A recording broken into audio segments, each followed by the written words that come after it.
जय हिंद क्लास। जय हिंद सर। देखो आज का हमारा जो टॉपिक है आपकी पॉलिटी का जो चैप्टर नंबर 3 यूनिट 3 कह सकती हो आप इसको, ठीक है, जिसका नाम क्या है, silent feature of Indian constitution.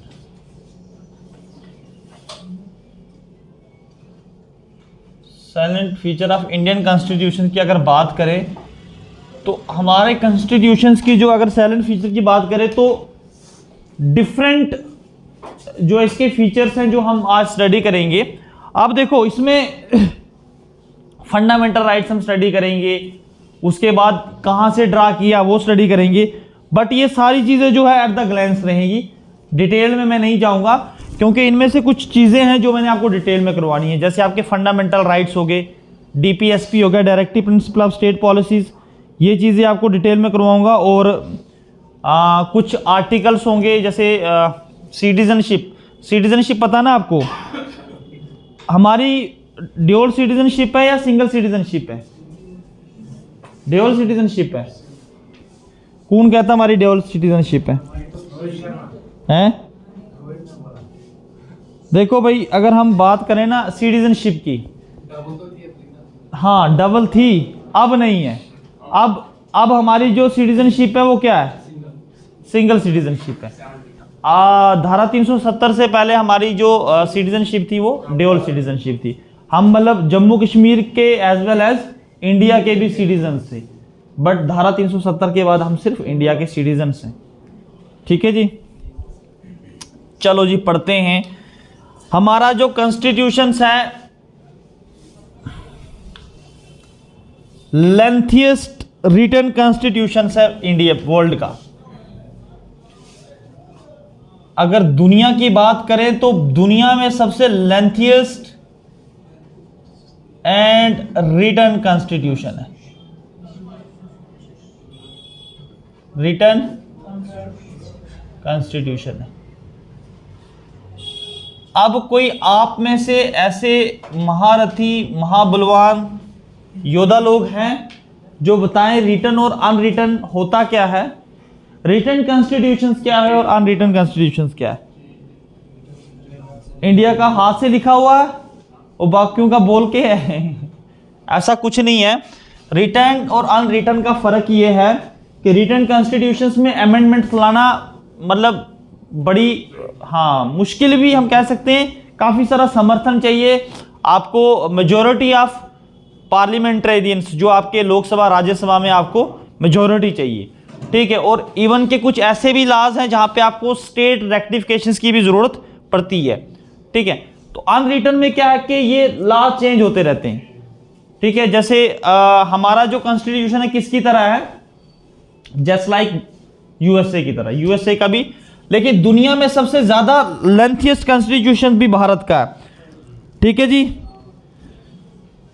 अच्छा, लेंथिएस्ट से मतलब क्या कारण है इसके लेंथिएस्ट होने के? ठीक है, हमारा constitution classic constitution of India classified as written, ठीक है, रिटन। ये गाना किस मजनू ने लगाया हुआ है? बाहर है कि इधर हमारे परमिसेस में नहीं है ना? Constitution of India classified as written like USA. Bharat का कॉन्स्टिट्यूशन किसकी तरह? यूएसए की तरह। अगर अनरिटन की बात करें तो अनरिटन कॉन्स्टिट्यूशन किसका है? ब्रिटिश का। ब्रिटिश कॉन्स्टिट्यूशन जो अनरिटन कॉन्स्टिट्यूशन, ब्रिटिश कॉन्स्टिट्यूशन, ठीक है जी, समझ आ गई। अगर हम बात करें तुलना करें भारत के रिटन कॉन्स्टिट्यूशंस की तो हम यूएसए के साथ करते हैं। अगर अनरिटन कॉन्स्टिट्यूशन की तुलना करें तो हम क्या कहते हैं कि ब्रिटिश कॉन्स्टिट्यूशन जो है वो अनरिटन कॉन्स्टिट्यूशन है। अब यार इसके पीछे लेंथियस्ट होने के पीछे कारण क्या है? दुनिया का सबसे बड़ा लेंथियस्ट कॉन्स्टिट्यूशन भारत का। नंबर 1, ये वाला नंबर 1 जो है ये 1-2 वाला है। ये वाले जो हैं आपके बिंदु वाले, कौन से वाले? देखो हमारा कॉन्स्टिट्यूशन ओरिजिनली अगर हम देखा जाए तो इसका स्ट्रक्चरल पार्ट क्या है? Structural are major portion.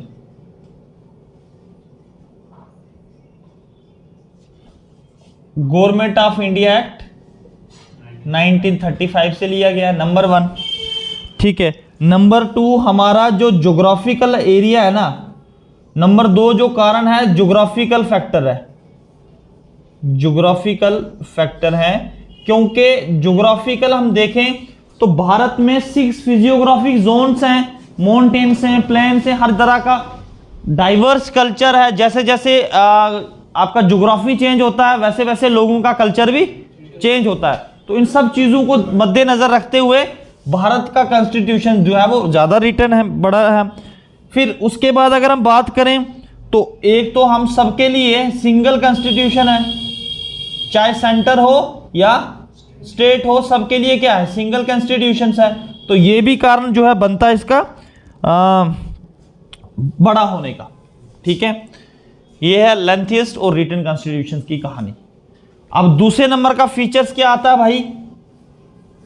Drawn from various sources. Drawn from various sources. इसको लिखने से पहले मुझे आप में से कोई बंदा बता सकता है कि फंडामेंटल राइट्स कहां से लिए थे हमने? कहां से? गुड।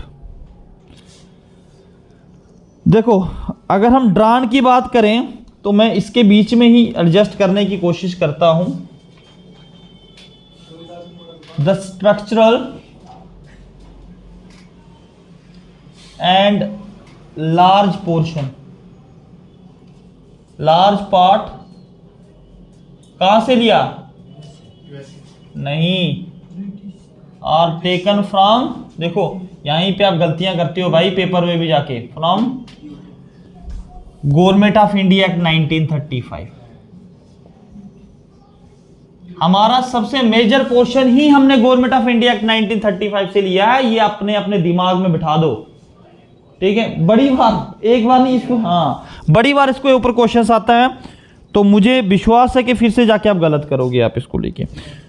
उसके बाद अगर हम बात करें फिलॉसफिकल पार्ट जो है, ऐसे में point the philosophical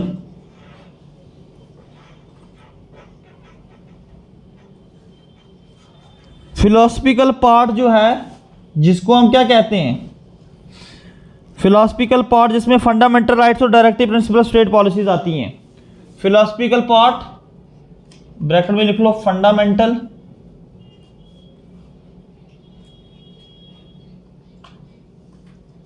rights and directive principle state policy, DPSP.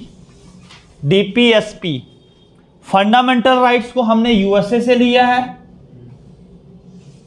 और दूसरे को कहां से लिया? आयरिश कॉन्स्टिट्यूशन से। आयरिश या इरिश बोलो जैसे आपको अच्छा लगता है। ठीक है, डीपीएसपी हमने आयरिश कॉन्स्टिट्यूशन से लिया और फंडामेंटल राइट्स दोनों हमने डिटेल में पढ़नी है। ठीक है जी। उसके बाद अगर हम बात करें पॉलिटिकल या आपका पार्लियामेंट्री फॉर्म ऑफ गवर्नमेंट, हमने पार्लियामेंट्री फॉर्म ऑफ सिस्टम कहां से लिया? पार्लियामेंट्री। भाई इतने भी तुक्के मत लगाना कि माइनस में दे दें वो उधर से। ठीक है, अच्छा उसके बाद पॉलिटिकल पार्ट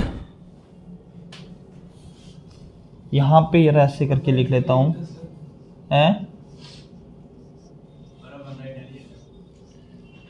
रोहित इंटेलिजेंट नहीं है, रोहित बातों में बड़ा इंटेलिजेंट है।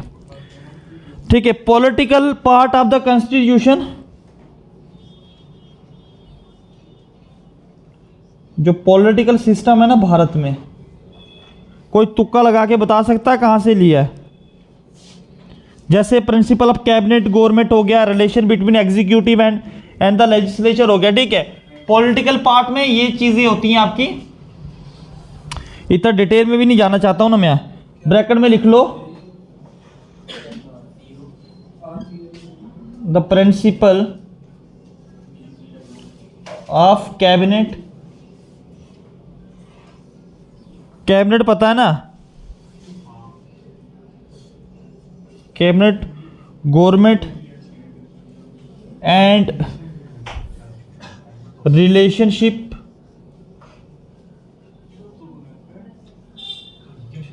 बिटवीन एग्जीक्यूटिव एंड लेजिस्लेचर, ठीक है। जो पॉलिटिकल सिस्टम और ये एग्जीक्यूटिव होता है, ये हमने कहां से लिया? ब्रिटिश कॉन्स्टिट्यूशन से, लार्जली ज्यादा पोर्शन जो है ब्रिटिश कॉन्स्टिट्यूशन से लिया। वैसे ये पॉइंट मैं आपको इंपॉर्टेंट नहीं कह सकता हूं, आज तक देखा नहीं मैंने पेपर में वैसे, ठीक है। हाँ, ये वाली चीजें देखी है मैंने मैक्सिमम बार। मेजर पोर्शन हो गया, डीपीएसपी कहां से लिए हैं, प्रिंसिपल आपकी फंडामेंटल राइट्स कहां से लिए हैं, बट ये वाला जो पोर्शन मुझे लगा कि करवा देना चाहिए, इसीलिए करवाया। तो पार्लियामेंट्री कहां से लिया हमने? पार्लियामेंट्री फॉर्म ऑफ गवर्नमेंट भी हमने ब्रिटिश से लिया भाई। ये हाँ, इसको ये इस तरीके से पूछते हैं, इस तरीके से पूछते हैं कि पार्लियामेंट्री फॉर्म ऑफ गवर्नमेंट हमने कहां से लिया? ब्रिटिश से। ये the principle of cabinet government, तो पार्लियामेंट ही हुआ ना, relationship between executive and legislature, तो ब्रिटिश कॉन्स्टिट्यूशन से लिया हमने। तो प्रेसिडेंट जो हम बनाते हैं वो कहां से लिया हमने? यूएसए से लिया। वैसे ये सारी चीजें अलग से भी करवानी है, तो जैसे ड्राफ्ट फ्रॉम वेरियस सोर्सेज, तो मैंने सोचा लिखवा दूं इसमें कुछ। ब्रिटिश कॉन्स्टिट्यूशन, ये और ऊपर के ये टेकन फ्रॉम, ठीक है, दूसरे वाले से लिख ले आप यार।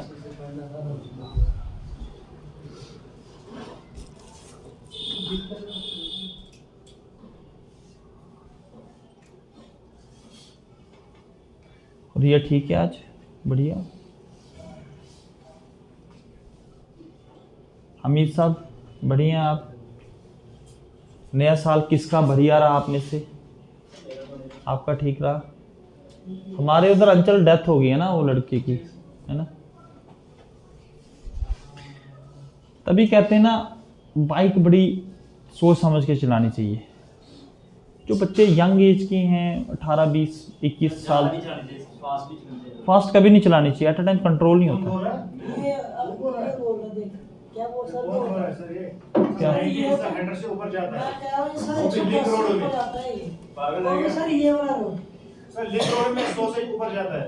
भाई, कृपया आपसे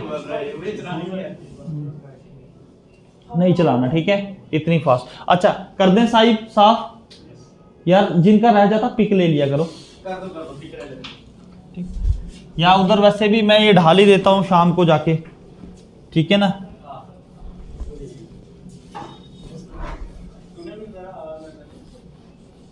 एक बार रिवाइज करने के लिए घर में ना 1.5 की स्पीड रखा करो, इसको देख के फिर से क्लास रिमाइंड हो जाती है। अभी तो आपको तीसरे नंबर का हमारा कॉन्स्टिट्यूशन बताओ मुझे, रिजिड है या फ्लेक्सिबल है? अब फ्लेक्सिबिलिटी और इसमें आप लोगों को थोड़ा सा फर्क तो आ रहा, पता अभी तो पता ही नहीं होगा। रिजिड का मतलब होता कोई चीज बिल्कुल एक जगह पे अटकी हो, सख्त टाइप की। फ्लेक्सिबल होता जिसको मूव कर सकते हो आप, है ना। तो हमारा कॉन्स्टिट्यूशन कैसा है? दोनों है, ठीक है।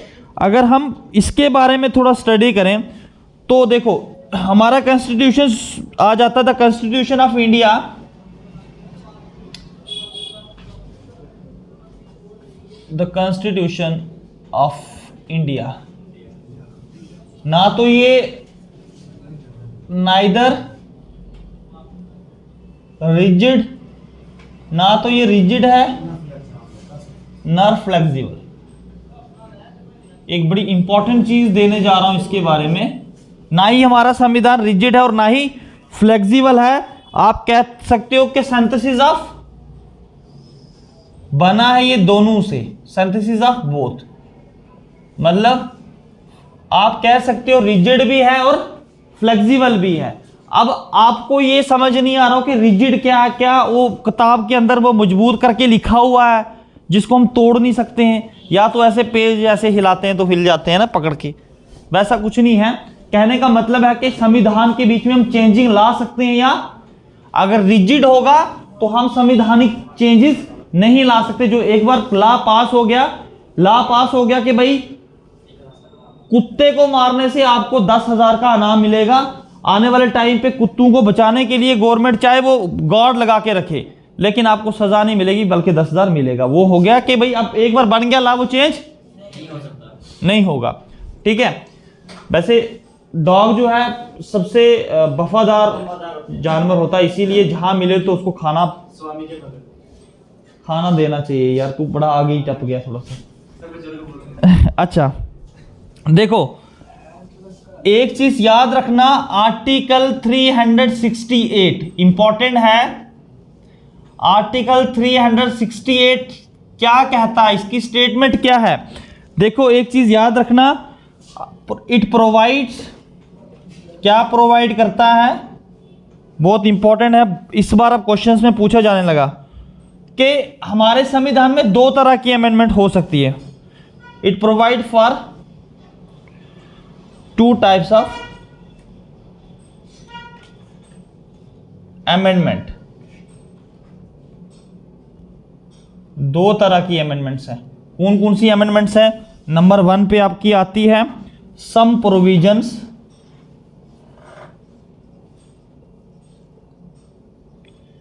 Can be amended. कुछ प्रोविजंस को हम अमेंड कर सकते हैं, ठीक है, बाय स्पेशल मेजोरिटी। जैसे धारा 370 को हटा दिया bye special majority both in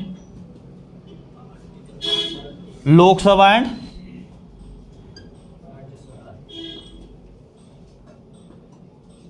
Rajya Sabha.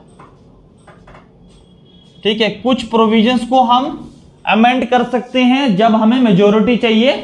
ठीक है, 2/3 मेजोरिटी चाहिए पार्लियामेंट में, दोनों हाउसेज में, चाहे वो लोकसभा हो या राज्यसभा हो। जैसे धारा 370 को हटा दिया, लोकसभा और राज्यसभा में मेजोरिटी मिल गई। 5 अगस्त को इन्होंने राज्यसभा में पेश किया था, 6 में इन्होंने लोकसभा में किया, 9 को प्रेसिडेंट का असेंट मिल गया, नहीं 11 को, हाँ तो 31 अक्टूबर को लागू कर दिया। ठीक है, मतलब आर्टिकल 368 के बीच में देखा ना, उन्होंने इलीगल तो नहीं किया ना, ठीक है, लीगली किया, बाय लीगली। जैसे मैंने आपको कहा था कि संविधान में बहुत सारी चीजों की जगह होती है। ठीक है, जब भी कोई चीज बनती है तो उसको, जैसे जिस रास्ते से गाड़ी आती है ना, वो बैक रिवर्स भी होता है उसके अंदर, कि वो वापस भी उसी रास्ते पे बैक जा सकती है। ठीक है, तो जगह रखनी पड़ती है। अगर बिल्कुल रिजिड होता तो चेंज नहीं होता। फिर हम कहते हैं कि इनलीगल तरीके से, जोर जबरदस्ती, मिलिट्रीली हमारा जो आर्टिकल रिमूव किया, बट लीगली इन्होंने आर्टिकल 368 की भाषा के तहत चेंज किया। अब देखो सेकंड पार्ट क्या कहता है, सम प्रोविजंस कैन बी अमेंडेड। ठीक है, ये कुछ प्रोविजंस होते हैं, बाय स्पेशल मेजोरिटी भी चाहिए, by special majority as well as, majority तो चाहिए ही चाहिए, ठीक है, as well as rectification of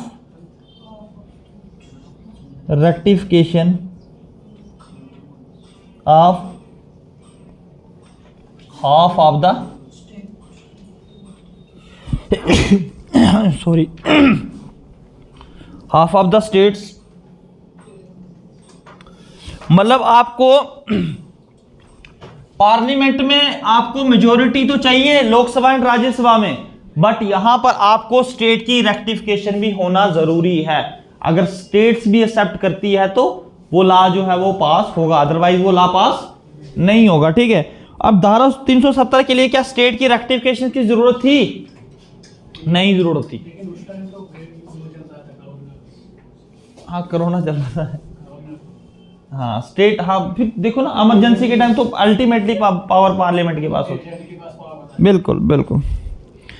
अच्छा जी ये लिख लिया आपने? हाँ लिखो, मैं तीसरा चौथा आप लिख लेता हूँ। ये मैं फीचर्स लिखवा रहा हूँ, मतलब फीचर्स में ही आपकी लगभग पॉलिटी को खत्म कर रहा हूँ मैं, समझ रहे हो? छोड़ कुछ भी नहीं रहा हूँ। मैं चाहूँ तो रिजिड और फ्लेक्सिबल ना ही लिखवाऊँ तो पता ही नहीं होगा आपको, बट यहां पे मुझे लगता है कि आर्टिकल 368 बड़ा इंपॉर्टेंट है। ठीक है, इसकी दो भाषाएं हैं, वो आपको समझ आ गई कि भाई हम संविधान को, एक तो वो भाषा है जिसमें संविधान में हम चेंजेस ला सकते हैं, सिंपली अमेंडमेंट कर सकते हैं, बट मेजोरिटी हमें चाहिए दोनों हाउसेज में, चाहे लोकसभा हो या राज्यसभा हो। बट कुछ प्रोविजंस ऐसे भी हैं, हमें स्पेशल मेजोरिटी तो पार्लियामेंट में चाहिए, बट हमें half of the state rectification भी चाहिए, स्टेट की रेक्टिफिकेशन भी होना जरूरी है। ठीक है, उसके बाद फोर्थ में हमारा क्या आता है? हमारा संविधान। आप मुझे बताओ कि जो हमारा संविधान फेडरल है, फेडरल एंड यूनिटरी। आप मुझे बताओ हमारा संविधान फेडरल है यूनिटरी है? अब फेडरल और यूनिटरी बहुत सारे लोगों को पता नहीं होगा, वो समझा देता हूं भाई। फेडरल मतलब डिवीजन ऑफ पावर, हाँ, between power centre and states. ठीक है, उसके बाद आपकी हम कह सकते हैं कि छोटे छोटे कोर्ट्स के पास भी पावर्स है तो संविधान कानून तो एक ही से चल रहा है ऊपर तक, बट डिवीजन ऑफ पावर्स है, गवर्नर है, चीफ मिनिस्टर है, प्राइम, हर एक की पावर्स है, डिवीजन ऑफ पावर है। बट आप मुझे बताओ कि हमारा संविधान, हमारा कॉन्स्टिट्यूशन फेडरल है या यूनिटरी है, कि सिंगल के एक की आपके संवैधानिक पावर सेंटर के पास है? फेडरल है। कौन कौन कहता फेडरल है?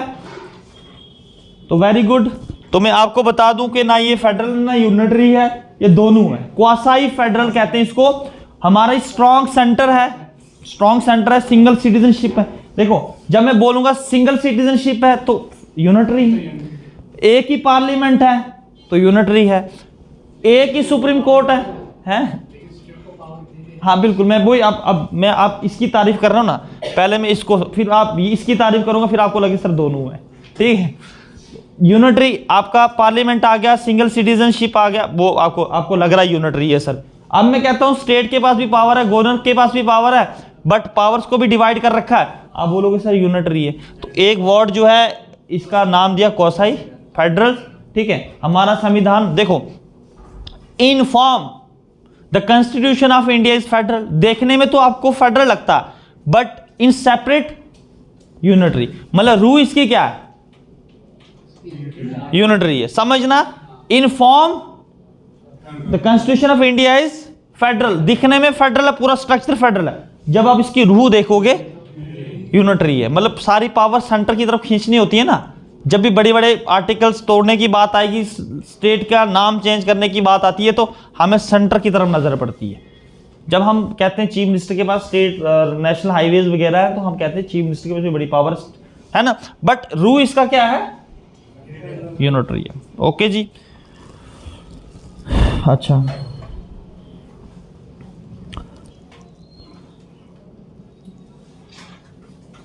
देखो इसको आप ले लो, in form it is federal but unitary by separate, SPIRIT separate रू होता ना। ठीक है, in form it is federal. ठीक है, अब देखो अगर हम यूनिटरी की बात करें, स्ट्रॉन्ग सेंटर है, सिंगल सिटीजनशिप है ना, सिंगल आपके पास क्या है? सुप्रीम कोर्ट है ना, एक ही सुप्रीम कोर्ट है देश में। बट जब हम फेडरल की बात करें तो छोटे छोटे हाई कोर्ट्स भी आते हैं। ठीक है, तो आई थिंक कि आपको समझ आ ही गया होगा कि फेडरल और यूनिटरी होता क्या है। ठीक है, या नोट्स बना रहे हो तो लिख लूं कि ठीक है समझ आ गया। अगर नोट्स बना रहे हो तो फिर लिखवा सकता हूं मैं। ठीक है, आर्टिकल 1 क्या कहता है? आर्टिकल 1 की कोई भाषा बता सकता मुझे? Union of states. Parliamentary form, पांचवा आपका आता है parliamentary form of government. Parliamentary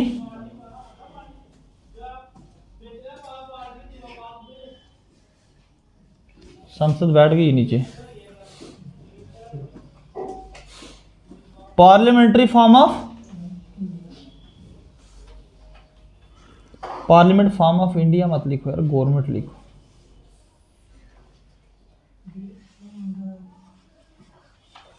parliamentary form of government से आपको क्या लगता है? हमने, अच्छा बताओ मुझे भाई, अभी थोड़ी देर पहले करवाया, पार्लियामेंट्री फॉर्म ऑफ गवर्नमेंट हमने मॉडल कहां से लिया?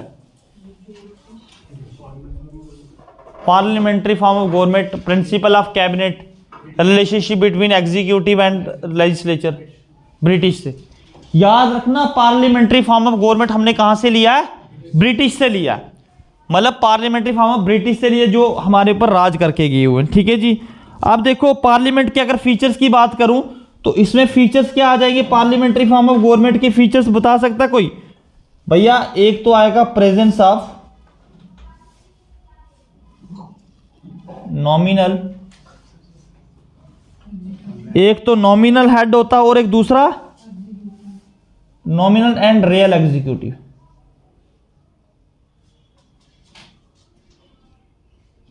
Executive head of the state.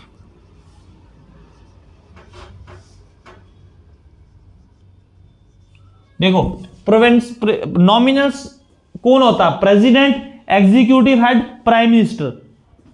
समझ आ गई? नॉमिनल हेड किसको कहते हैं? नॉमिनल, नाम का, नाम का बस याद रखना, प्रेसिडेंट नाम का। और फर्स्ट सिटीजन भारत का कौन है? प्रेसिडेंट को फर्स्ट सिटीजन कहते हैं। भाई ये चीजें छोटी छोटी हैं यार, है ना? ठीक है, अगर जब भी पूछे कि पहला सिटीजन, हम भी तो we are also the citizen of India, but who is the first citizen of India? That is your president. और ये एक आ गया पार्लियामेंट्री फॉर्म ऑफ गवर्नमेंट में। दूसरा, मेजॉरिटी पार्टी रूल करती है। जो पार्टी मेजॉरिटी में होती है वही तो रूल करेगी, जो जीत के आएगी वही रूल करेगी। बिल्कुल। लीडरशिप किसकी होती है?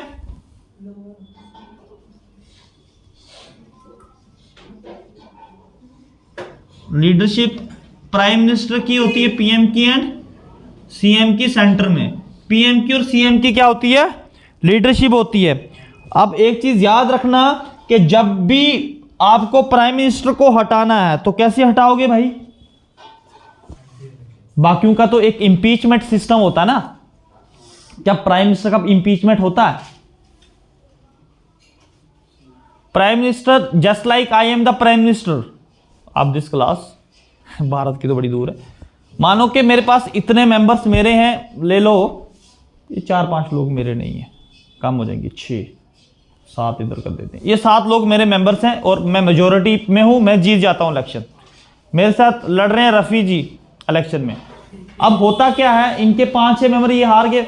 अब कल को क्या होता कि ये मेरे सारे बिक जाते हैं, या ये पार्लियामेंट्री जैसे मानो कि हाँ ये इस्तीफा, ये रिजाइन दे देते हैं, तो मेरी जो मेजॉरिटी थी वो कम हो जाती है। तो अल्टीमेटली मैं जो प्राइम मिनिस्टरशिप से मुझे डिसॉल्व करना पड़ेगा।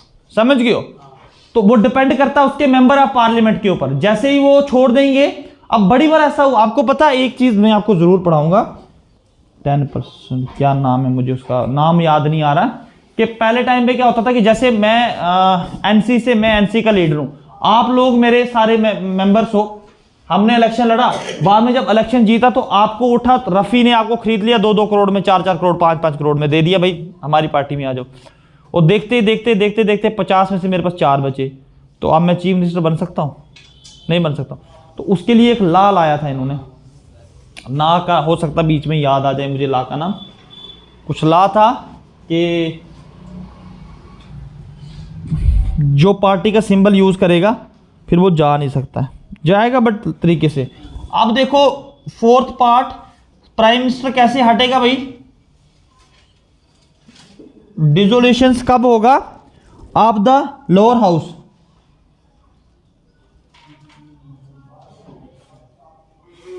लोअर हाउस का नाम क्या? लोकसभा, LS लिख रहा हूं मैं, ठीक है। डिसोल्यूशन ऑफ द लोकसभा होगा, ठीक है। अब यहां पर जो है जब डिसॉल्व होगा तो अल्टीमेटली प्राइम मिनिस्टर जो अपने पद से है उसको हटना पड़ेगा, अदरवाइज इतना पॉसिबल नहीं होता कि प्राइम मिनिस्टर को कुर्सी से हटाया जाए। अच्छा, इतना समझ आ गया भाई? लिख लिया सबने? हैं? हाँ, क्या बात है, इतना एक्टिव हो गया है।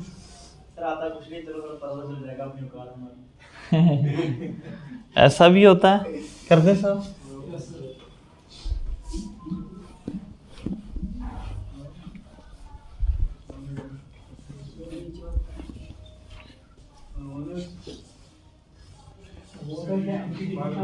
लिख लिया? क्या बोल रहे हो? हाँ, वो कौन से वाला जो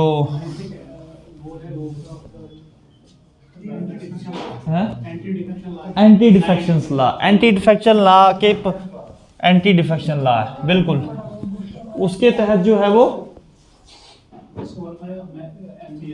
हाँ बिल्कुल बिल्कुल बिल्कुल वही। अच्छा, इंटीग्रेटेड इंडिपेंडेंट जुडिशरी। देखो हमारे भारत में क्या है, नंबर 6, तब ये फीचर्स लिखवा रहा हूं।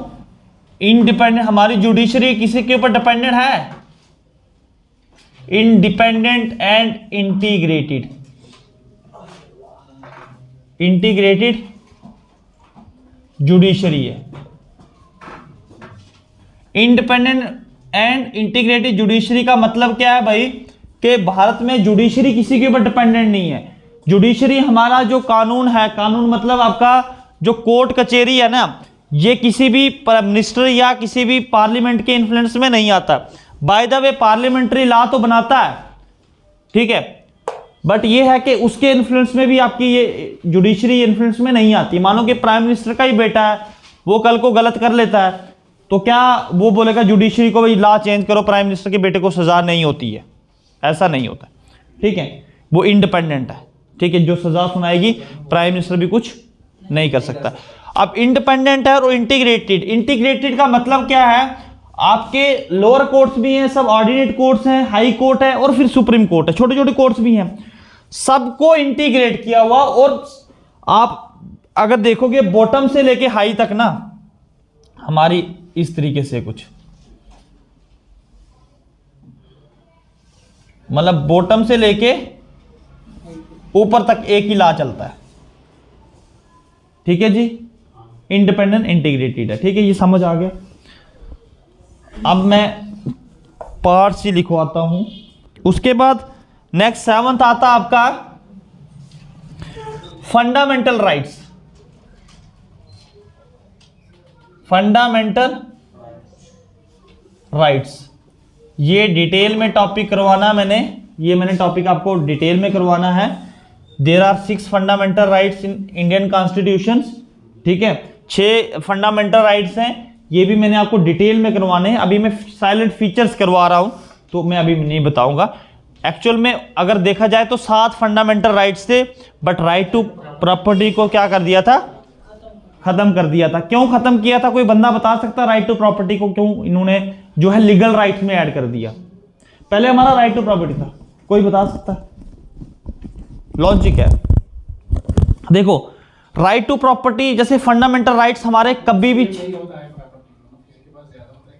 ना, वो भी नहीं है। मानो कि मेरा घर हाईवे, नेशनल हाईवे के बीच में आ रहा, मेरी राइट टू प्रॉपर्टी है। जब मैं कानून से लड़ना शुरू करूंगा, गवर्नमेंट से लड़ना शुरू करूंगा, जब मेरा केस सुप्रीम कोर्ट में जाएगा तो भी मैं ही जीतूंगा। क्यों? कि राइट टू प्रॉपर्टी है, मैं चाहूंगा उसको हटाऊंगा नहीं। फिर सरकार को क्या करना पड़ेगा कि उस नेशनल हाईवे का डायरेक्शन ही डाइवर्ट करनी पड़ेगी, नंबर 1। ऐसा आपने देखा नहीं चाइना वगैरह में? हाँ अब तो खत्म हो गया ना सर, अब तो हम इंडिया के साथ ही है सारा। हाँ बिल्कुल। तो इसको हटाया। अब मानो कि एट अ टाइम गवर्नमेंट को जगह चाहिए, ठीक है, जहां पर आप रह रहे हो, गवर्नमेंट आपको कह रही है भाई तेरी जगह अगर 10 लाख की है तू 50 लाख ले, आप जिद पे अड़े हो नहीं देनी है। हालांकि गवर्नमेंट को बड़ी सख्त जरूरत हो सकता है, बॉर्डर एरिया है वहां पर उन्होंने कोई वहां पे, हाँ बिल्कुल। तो ऐसी सिचुएशन में इसीलिए भारत सरकार को लगा कि ये जो राइट टू प्रॉपर्टी है ये लोग तो छोड़ेंगे नहीं, ठीक है, भारत में बड़े जिद्दी टाइप के लोग हैं।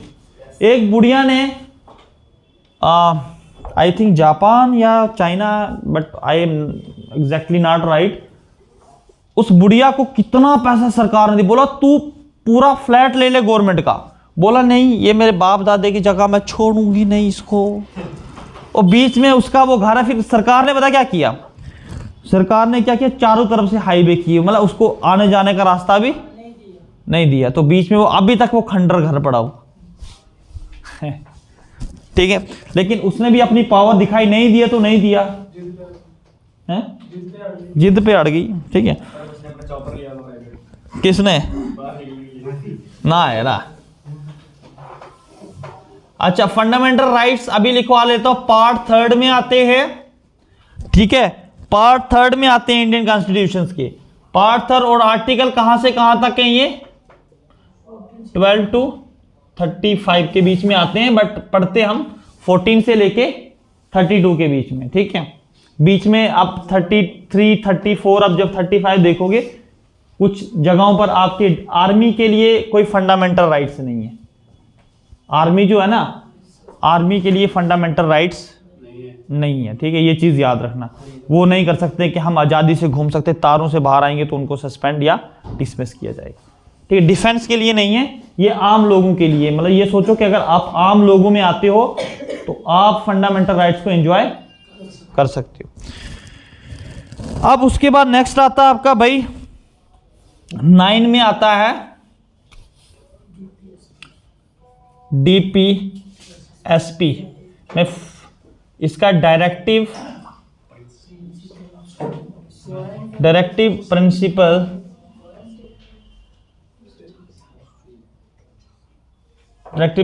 Of state policy. Directive principle of state policies क्या थी, ये आर्टिकल किसके बीच में आती है, पार्ट, अगर भारत संविधान के देखो बीच में कुछ ऐसे पॉइंट्स भी दिखवा रहा हूं जो डायरेक्ट पेपर में आए हुए हैं, ठीक है। ये पार्ट 4 में है। टोटल पार्ट कितने हैं, पार्ट 3 है टोटल।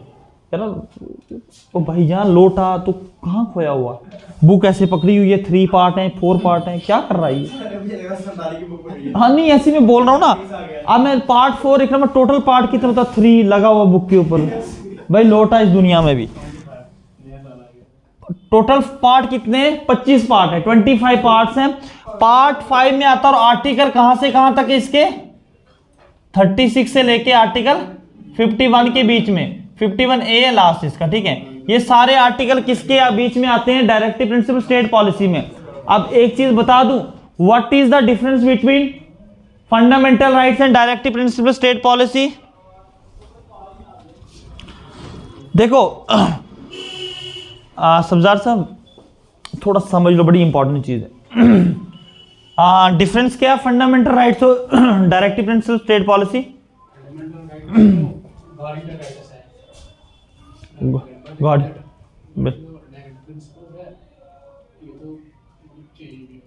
बिल्कुल चेंज तो नहीं बोलेंगे। फंडामेंटल राइट्स और डायरेक्टिव प्रिंसिपल स्टेट पॉलिसी में फर्क क्या है, अगर आपके फंडामेंटल राइट्स वायलेट होते हैं, आप सुप्रीम कोर्ट जा सकते हो आर्टिकल 32 के तहत।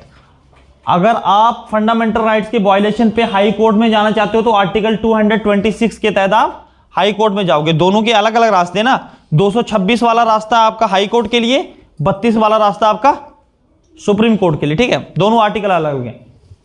बट डीपीएसपी अगर वायलेट होते हैं तो आप हाई कोर्ट के लिए, सुप्रीम कोर्ट के लिए रवाना नहीं हो सकते। अब क्या कारण है, जब ये डायरेक्टिव प्रिंसिपल स्टेट पॉलिसी बनी थी ना, उस समय भारत इतना अमीर देश नहीं था, मतलब गरीब था, तो उस समय संविधान में ये कहा गया था कि जब भारत के पास मतलब रिसोर्सेज आ जाएंगे, हाँ अगर रिसोर्सेज आ जाएंगे तो उस समय पंचायत को पैसा देना, ओल्ड एज पेंशन लगाना, ठीक है। आज देखो ना मिल रहा ना आपको, ये ओल्ड एज पेंशन हो गया, पंचायत को फंड्स मिलती है, डीपीएसपी की वजह से मिलती हैं।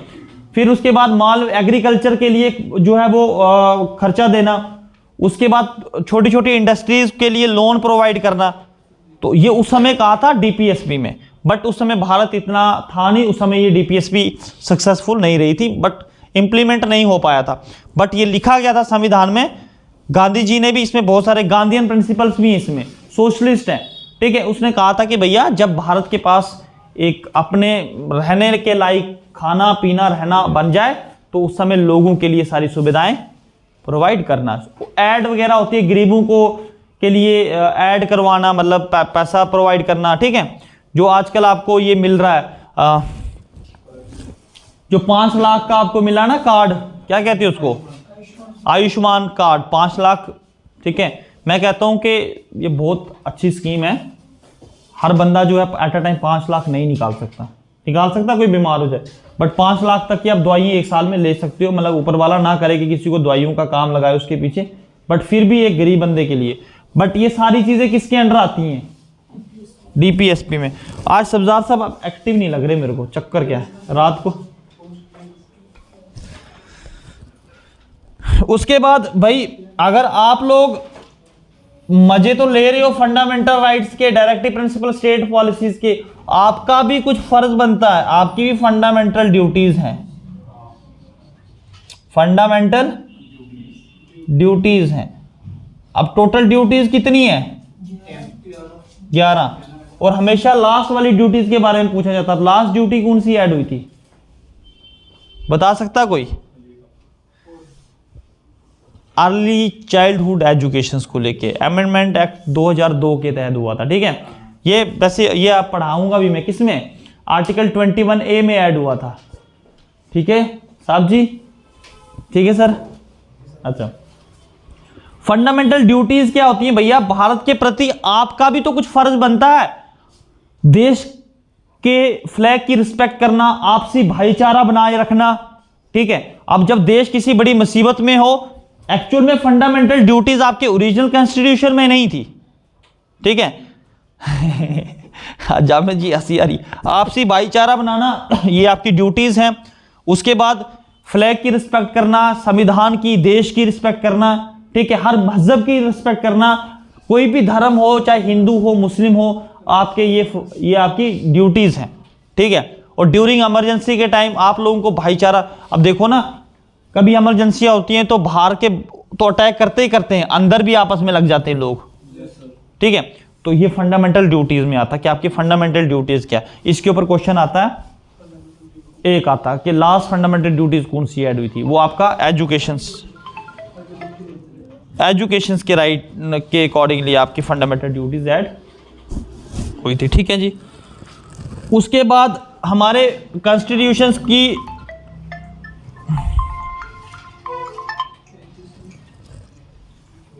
उसके बाद क्या है भैया, आज सेक्युलर स्टेट। अब मुझे एक चीज तो ठीक है, सेक्युलर स्टेट ये कौन से कॉन्स्टिट्यूशनल अमेंडमेंट एक्ट के तहत आई थी? 1976, ठीक है, 42nd अमेंडमेंट एक्ट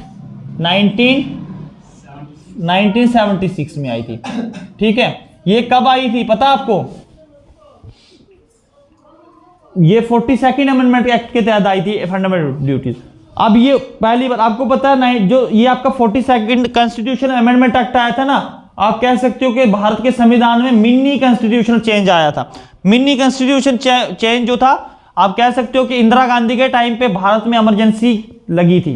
इमरजेंसी लगने के बाद बहुत सारे लोगों ने उस समय क्या किया था, इन्होंने प्रेस के ऊपर प्रतिबंध लगा दिया। जब प्रेस के ऊपर प्रतिबंध लगा तो लोगों को लगा कि क्या ये ब्रिटिश शासन चल रहा है, जिस चीज से हमने आजादी ली है, क्या आज भी वो हम इमरजेंसी के टाइम पे हम लोगों के ऊपर दबाव जो ढाला जा रहा है, ठीक है। उसी ये जो कॉन्स्टिट्यूशनल अमेंडमेंट एक्ट आया था, उसके बाद जो है पार्लियामेंट को ये पावर दी गई, ठीक है, पार्लियामेंट, क्योंकि जुडिशरी ने भी इसमें क्या किया था, नुक्ताचीनी की थी भैया कि पार्लियामेंट जो है वो अपने एक्स्ट्रा पावर्स का गलत इस्तेमाल कर रही है। तो इंदिरा गांधी के टाइम पे ये आया और उसके बाद जो है फंडामेंटल ड्यूटीज आए और भी जो है वो संविधान में ये आया कि आप गवर्नमेंट चाहे तो कभी भी इमरजेंसी के टाइम आपके फंडामेंटल राइट को सस्पेंड कर सकती है। अब सस्पेंड ना करे, आप क्या चाहते हो कि गवर्नमेंट इमरजेंसी के टाइम हमारे फंडामेंटल को सस्पेंड करे?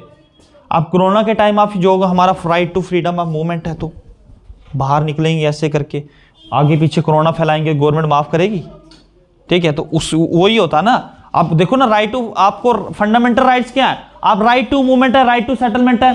आप बोलो कोरोना के टाइम ऐसे हीरो बन के निकलो, हमारा फंडामेंटल राइट्स है जी मूवमेंट के लिए, तो पुलिस वाला बोलेगा हाँ भाई पकड़ कान फिर उस समय सस्पेंड होते हैं, आप मूवमेंट्स नहीं कर सकते। बहुत सारे आपके लाइफ टू लिबर्टी, आप आजादी से जी सकते हो, बट ये कि कुछ फंडामेंटल राइट्स हमारे ड्यूरिंग इमरजेंसी छीने नहीं जाते, सस्पेंड किए जाते हैं आपकी सेफ्टी के लिए, ठीक है ना। कोरोना लगे या एक्सटर्नल वार हो रहा हो, फायरिंग हो रही हो, आपकी गाड़ियां रोकी जाती है क्योंकि आप लोग ना मारे जाओ, इजंट इट? अब what do you mean by secular state? और एक चीज याद रखना, सेक्युलर स्टेट बताओ पहले, बाद में मैं बताता हूं what do you mean by secular state.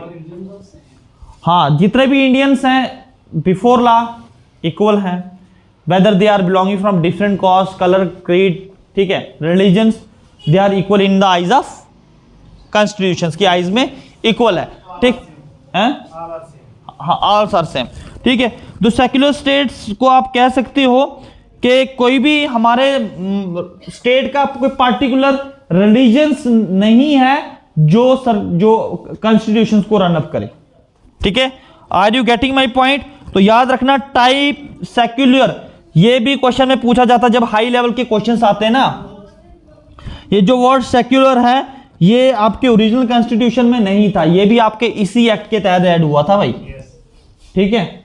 The word secular added, हाँ, 1976 के तहत ऐड हुआ था। The term secular was added to the preamble of the Indian constitution by the 42nd constitutional amendment act 1946।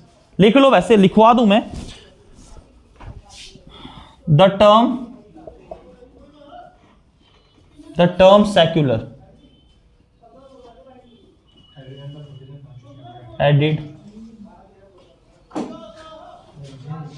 in the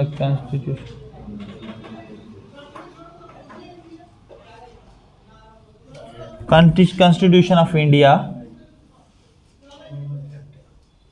by 42nd Constitutional Amendment Act 1976। 1976 के तहत इसको constitutional amendment act को add किया गया था, ठीक है जी, ये आपने याद रखना। अच्छा, नंबर 12 आ जाता है आपका यूनिवर्सल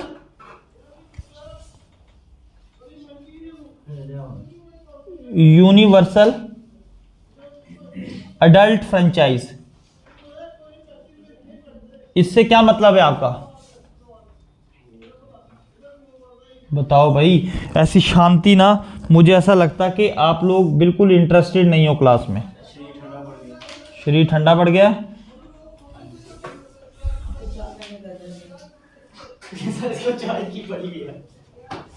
भाई मेरे से मेरी ज़मीनें मत बिकवाना, तेरे चाय के चक्कर में इतनी चीनी, इतना दूध है ना, वो तेरे लाया था एक बोतल में आपने दूध, वो पी लिया जो बचा खुचा था टीचरों ने।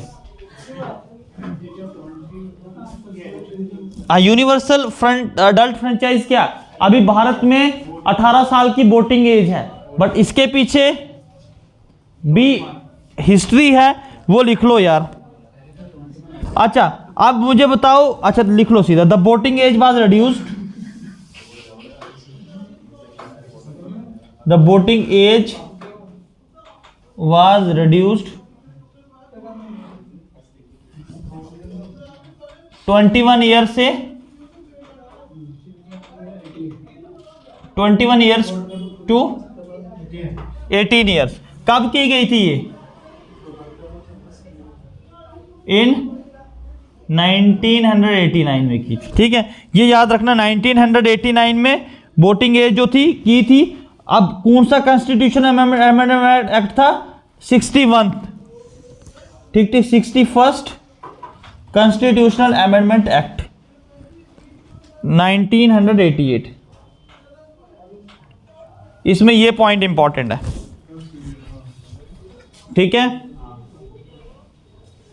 उसके बाद नंबर 13 पे आता है सिंगल सिटीजनशिप। ये देखो उधर कैमरे में दिख रहा है ये चीजें, सिंगल सिटीजनशिप। सिंगल सिटीजनशिप क्या होती है? आप भारत के रहने वाले मूल निवासी हैं, भारत के ही हैं, ठीक है, यहाँ के ही हैं। आप क्या चाहता है कि भारत के वोटर आईडी कार्ड पे तेरे को 76 कंट्रियों का दे दे के उधर का तू रहने वाला है।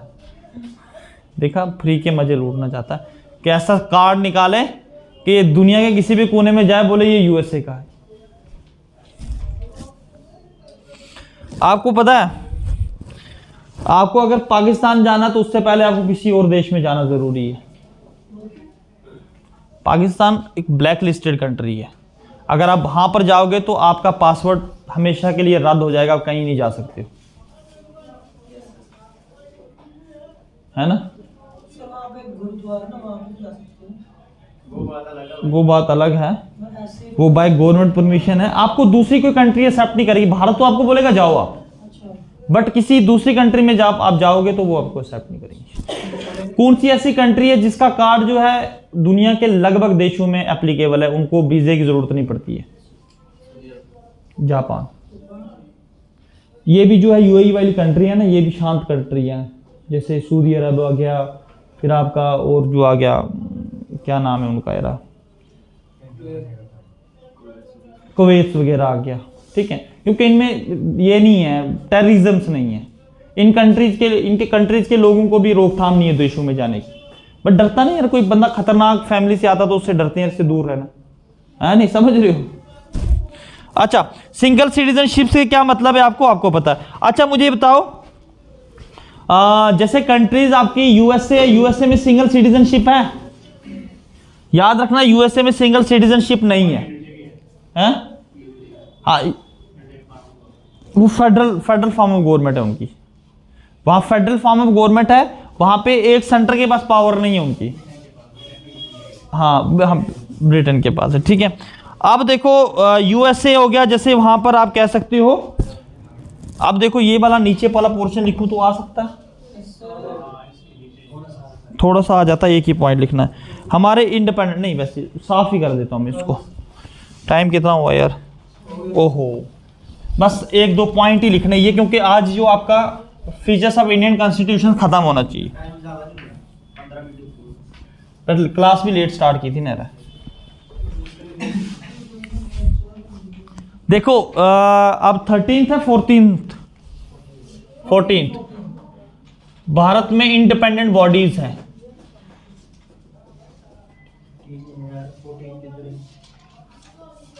अच्छा, इंडिपेंडेंट बॉडीज कौन कौन सी है बता सकता कोई मुझे? इंडिपेंडेंट बॉडीज हैं, इलेक्शन कमीशन इंडिपेंडेंट है ना? इलेक्शन कमीशन इंडिपेंडेंट है तो नहीं किसी सरकार के दबाव में आके वो बोले नहीं बस इलेक्शन 2 साल के बाद करवाओ। इलेक्शन कमीशन इंडिपेंडेंट है। यूपीएससी जो आपके एग्जाम्स कंडक्ट करवाती है, ये आपकी इंडिपेंडेंट है।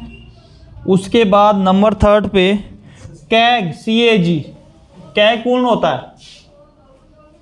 Controller editor general. ये जितने भी सरकार के खर्चे हो रहे हैं ना, उनके ऊपर नजर रखता। अब ये नहीं कि सरकार चाहे कोई भी सरकार हो अपनी मर्जी से खाती पीती रहे, खर्चती रहे, ऐसा कुछ नहीं होता। एक बॉडी होती है कैग जो इनके खर्चे के ऊपर ध्यान रखती है। उसके बाद लूटने वाले लूटते ही हैं, क्या बोल रहे हो साहब? और आपकी जुडिशरी इंडिपेंडेंट है बॉडी है, ठीक है। और स्टेट पीएससी, ठीक है, स्टेट पीएससी भी आपकी इंडिपेंडेंट बॉडीज हैं। ये ऐसी बॉडीज हैं जिनके ऊपर किसी का भी दबाव नहीं होता, ठीक है। उसके बाद भाई 15th आता है आपका इमरजेंसी प्रोविजंस है हमारे भारत देश में। इमरजेंसी प्रोविजंस, इमरजेंसी प्रोविजंस क्या क्या है? देखो 3 तरह के इमरजेंसी प्रोविजंस हैं, बिल्कुल 3 प्रोविजंस हैं। कौन कौन से हैं भैया? एक आपका स्टेट इमरजेंसी आ जाता है, नंबर 1 पे लिखते हैं 3 प्रोविजंस, ठीक है। पहले लिखते हैं नेशनल इमरजेंसी। नेशनल इमरजेंसी कब लगती है? 1952। नेशनल इमरजेंसी ये कब लगाई जाती है, कोई बता सकता मुझे? ऑन द ग्राउंड ऑफ, हर एक का अलग अलग होता है ना, जब एक्सटर्नल वार्स होते हैं, वार आर एक्सटर्नल एग्रेशंस,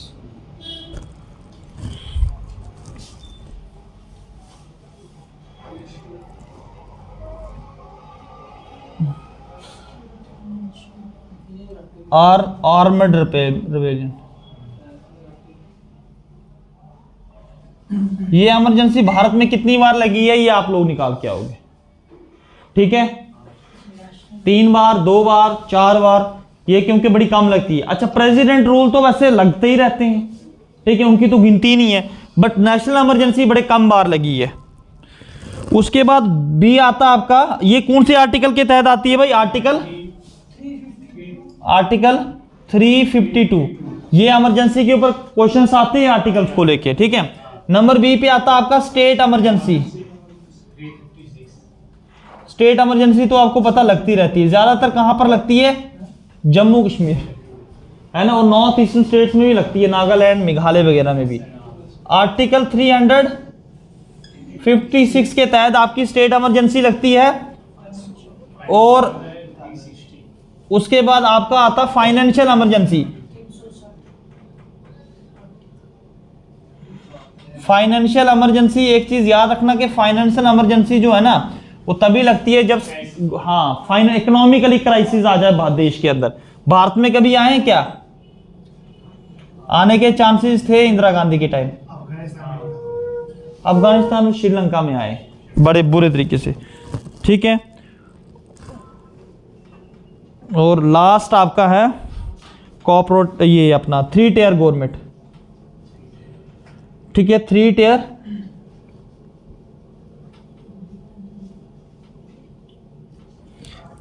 से क्या मतलब है आपका? पंचायत को, ठीक है, पंचायत को लेके होता 3 टियर्स गवर्नमेंट। पंचायत को भी हमने अलग से पढ़ना है। इसके साथ ही आपके silent feature of Indian constitution का चैप्टर खत्म, ठीक है। अब हम पढ़ेंगे नेक्स्ट डीपीएसपी।